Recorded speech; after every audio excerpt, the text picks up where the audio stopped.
Tunahitaji mama halisi hapa. Mwamba anataka kufanya uchunguzi wake wa kiroho. Mbelezo reba. Mwamba mchunguzi wa mambo. Mbelezo. Kuonekana kama vile. Siku zake bado zipo. Yeye aseme. Amina. Lakini akiwa kwenye hizo siku anapata muungurumo wa tumbo na maumivu kwa ndani. Aseme. Amina. Bwana asema amekuponya. Mwamba mashuhuri Yesu mfunuzi mambo. Mwamba ananiambia walipandikiza kuanga kuleta matatizo makuu kwenye eneo la mfumo wa uzazi. Bwana asema ndio amekuponya. Kuponya asema yao makosi.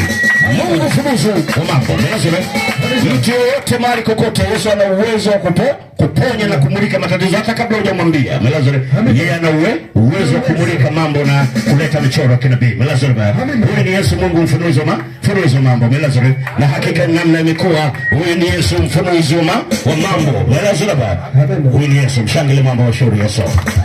Amina.